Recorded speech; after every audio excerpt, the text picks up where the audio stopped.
Yep. Well, right now, it looks like we're going to be getting into Echo very soon. And yep, all of our players are ready to go. So, I mean, getting into it. And yeah, as you said, I would personally like to see EJK do well. I hope, you know, dropping a couple games here and there isn't like a precursor to next weekend. EJK, he's one of the very few Americans that come up to our events up here to actually compete in. Of course, tons of Americans come to watch our majors, but, you know, competing is a very different story. Yeah, and it can be expensive to go that kind of distance. So EJK, if he manages to get first, that's actually a pretty big bonus to him because he gets that free entry into Extravaganza. But we're going to see whether or not he can do that and bring this to a Game 3, because this game's starting and like everything's up in the air for now. As we start this game, we spawn on the green Protoss being played by Believe in the bottom right corner. And on the flip side, we have our red Terran player representing himself, as that is his clan tag. It is EJK. As they get their economies up and running, excuse me, water going down the wrong pipe. We see the probe get ready and puts down a pylon right next to the mineral field and get right back to work. This is looking to be another repeat of last time. SCV going for a little bit of a stroll off of EJK's army as it just casually meanders around. What do you think, if anything, will end up being... Oh, that's a difference already. There's a supply depot going down right next to the mineral field instead of trying to block off the main entryway. Yeah, I think he's realized, you know, even having the wall down won't really do much. Plus, also on a map like Echo, oh, never mind. He's just going to be putting the barracks across the map. I was wondering why there was 2 red blips heading out onto the map. It's 2 SCVs. So we're going to be getting double proxy racks coming out here of EJK, the 11-11. And Believe, I feel like he should be able to deal with this, provided he doesn't go for that quick Nexus. He does have the gateway on the way. We'll be throwing down just the 1 gas for now, and that will allow him to have a few more minerals, and hopefully he also goes Zealot first. But Believe, historically, is not one to scout out his opponent, so... That might prove to be his downfall in this case, because things are looking really risky right now. If this double barracks works out for EJK, like, that's the game, isn't it? Indeed it is. But if it doesn't work, what ends up happening to EJK?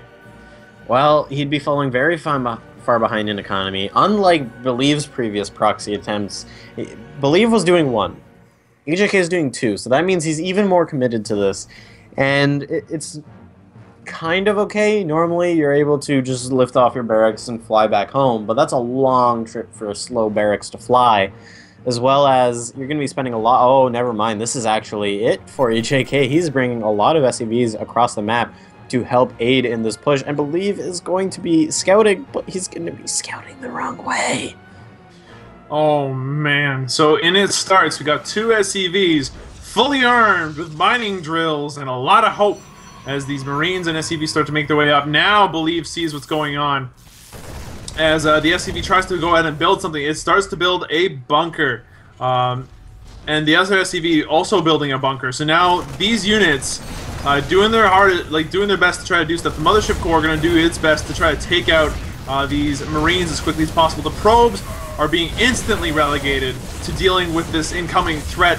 The Mothership Corps just making work happen, taking out a lot of these Marines, a lot of these SCVs, and down it goes. The attempt was not successful. EJK tapping out the instant that things went south and could not recover, like you mentioned. Believe gonna take Game 2 in what was probably the quickest game we've seen today. Indeed, it was. I think the other shortest one was Believe going for the first proxy single gate, but even that was just a bit longer because it failed originally. This was not quite the same circumstances. So up next, we've got our grand finals here for TorCraft Cup Online Stage 5. And that's going to be Believe versus Steadfast. For Protoss versus Zerg. Indeed. This one should be pretty good. It's not quite the PvZ I had expected, as unfortunately No Regret was not able to show up. But You know, of course, Believe and Steadfast, they're fighting for the free entry into next weekend's Radeon Extravaganza presented by ESChamp, where there is $1,500 on the line. Now, both of these players are pretty much guaranteed at least free entry anyways, as it pays out to top 8, and group stage is top 8, where you'll be receiving $37. But the thing is that if you get free entry here, that means you actually get an extra bit that you actually get to keep all of the $37 instead of just keeping 2. So, but the big thing here is that no matter how this turns out, these players are competing for points necessary in order to seed themselves better in the Extravaganza next weekend. And both of these players have done really, really well. I believe that Believe is the first place in terms of points.